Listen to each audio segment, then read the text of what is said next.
বাজিছে দামামা বাদে আমামা শির উঁচু করি মুসলমান, দাওয়াত এসেছে নয়া জামানার ভাঙা কেল্লায় ওরে নিশান। বাজিছে দামামা বাদে আমামা শির উঁচু করি মুসলমান, দাওয়াত এসেছে নয়া জামানার ভাঙা কেল্লায় ওরে নিশান। মুখেতে কালেমা হাতে তলোয়ার বুকে। আসসালামু আলাইকুম ওয়া রাহমাতুল্লাহি ওয়া বারাকাতুহু। আজকের বিষয়, মুসলিম দেশের শাসকরা কাফির কেন, কিভাবে ওরা কাফির হয়ে গেল। মুসলিম উম্মাহ আজ নিজেদের শাসকদের ধর্মীয় অবস্থান নিয়ে খুবই বিভ্রান্ত।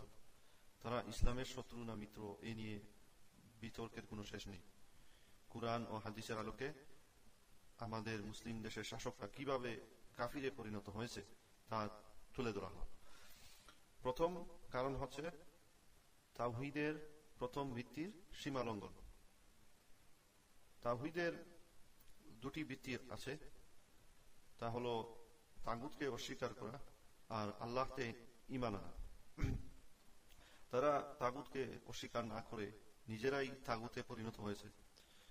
আল্লাহ বলেছেন সূরা বাকারা 256 নম্বর আয়াতে, যে তাগুতকে অস্বীকার করে ও আল্লাহকে ঈমান আনে সে ধরেছে একটি শক্ত হাতল, যা কখনো ভাঙবার নয়।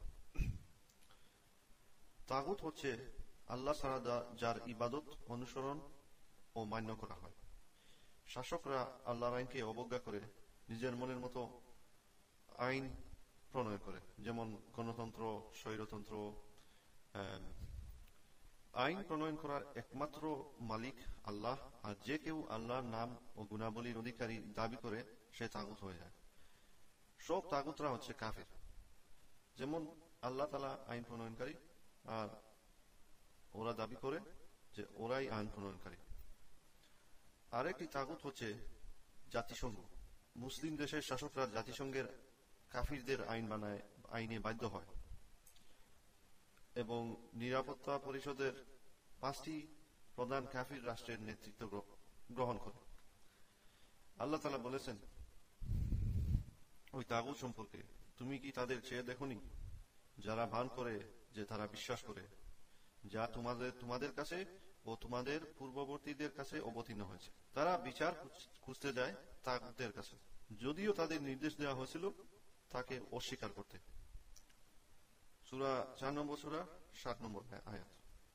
দ্বিতীয় কারণ হচ্ছে তারা আল্লাহর দ্বীনকে ঠাট্টা বিদ্রূপ ও তুচ্ছ মনে করে।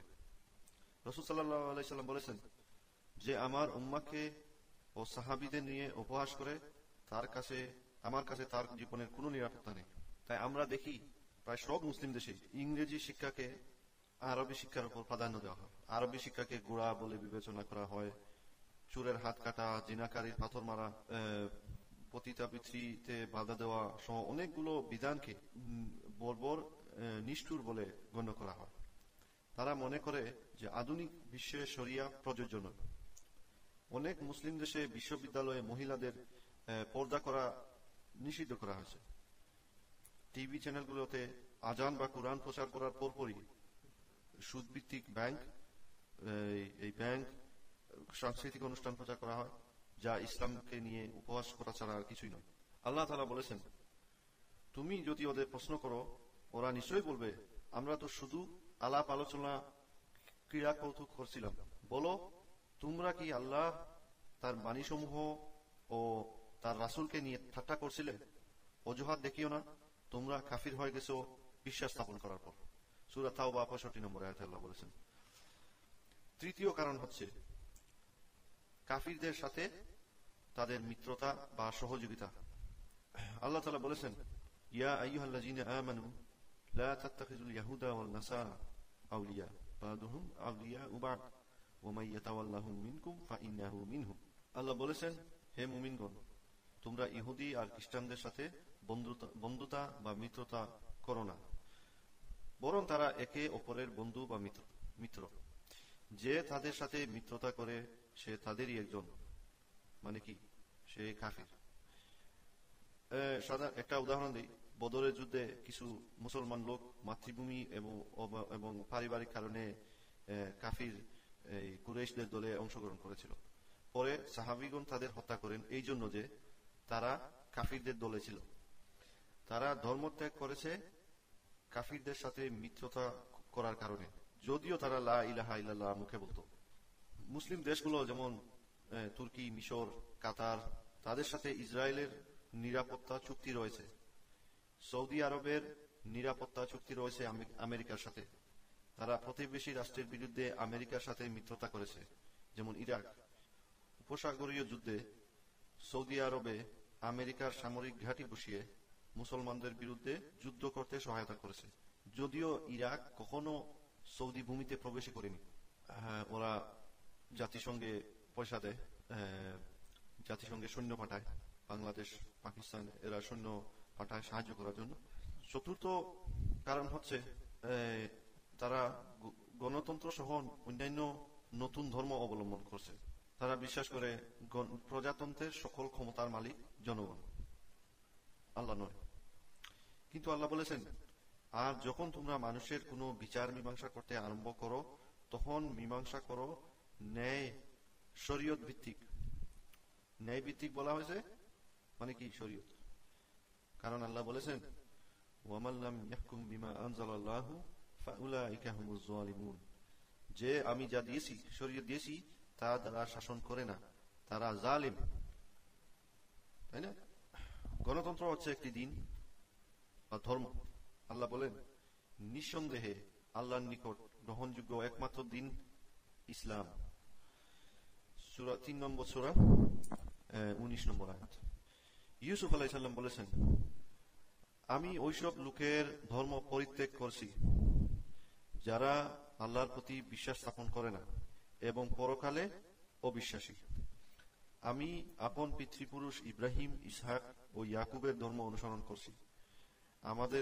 আমাদের জন্য শোভা পায় না যে কোনো বস্তুকে আল্লাহর অংশীদার করি। এই 37 নম্বর আয়াত, 12 নম্বর সূরা। তিনি ইসলামের সাথে অন্য ধর্মের মিশ্রণকে শিরক বলে গণ্য করেছেন। কে গণ্য করেছেন? ইউসুফ আলাইহিস সালাম। তাই অন্য কোনো আইন, অন্য কোনো সংবিধান হচ্ছে ইসলামের সম্পূর্ণ বিরোধী। আবু হুরায়রা রাদিয়াল্লাহু তাআলা আনহু থেকে বর্ণিত, রাসূল সাল্লাল্লাহু আলাইহি সাল্লাম বলেছেন, যে বলবে আল্লাহ ছাড়া আর কোনো মাবুদ নাই, লা ইলাহা ইল্লাল্লাহ, এবং অন্য সকল দিন পরিত্যাগ করবে, তার জান ও মালের নিরাপত্তা থাকবে। আল্লাহ আরো বলেছেন, যে লোক ইসলাম ছাড়া অন্য কোনো ধর্ম তালাশ করে কখনোই তা গ্রহণ করা হবে না এবং আখিরাতে সে ক্ষতিগ্রস্ত হবে। সূরা আল ইমরান 85 নম্বর আয়াত। পঞ্চম কারণ হচ্ছে, এই শাসকরা আল্লাহর কিছু নাম ও গুণাবলী নিজেদের উপর ঘোষণ করে। আল্লাহ বলেন, তিনি ছাড়া আর কারো বিধান দেওয়ার ক্ষমতা নেই। আল্লাহ ছাড়া আর কারো বিধান দেওয়ার ক্ষমতা নাই।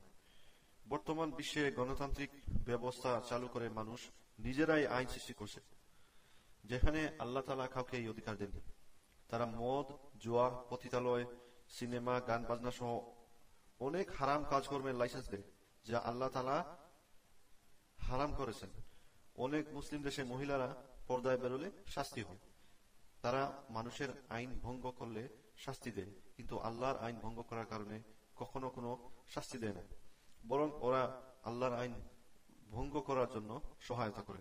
এই কারণে তারা তাগুত ও কাফিরে পরিণত হয়েছে এবং যারা তাদের সহায়তা করে তারাও কাফির। ষষ্ঠ কারণ হচ্ছে তাদের কুফর সংবিধান। তাদের প্রত্যেকেরই নিজস্ব সংবিধান আছে, যা শরীয়তের স্পষ্ট লঙ্ঘনের কারণে তারা কাফির হয়ে গেছে। আল্লাহ বলেন, যদি ফয়সালা করেন তবে ন্যায়ভাবে ফয়সালা করুন। ন্যায়ভাবে বলতে কি? আল্লাহর আইন দ্বারা।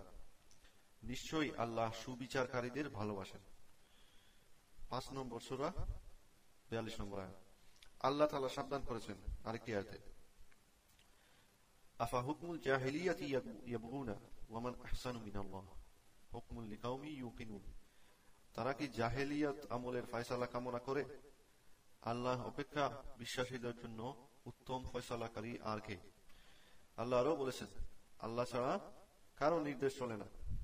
এবং আল্লাহ আরেকবার বলেছেন, যে লোক আল্লাহ যা অবতীর্ণ করেছেন তার দ্বারা ফায়সালা করে না, তারা কাফের। ওয়ামান লাম ইয়াহকুম বিমা আনজালাল্লাহু ফাউলাইকা হুমুল কাফিরুন। সূরা মায়দা আয়াত 44।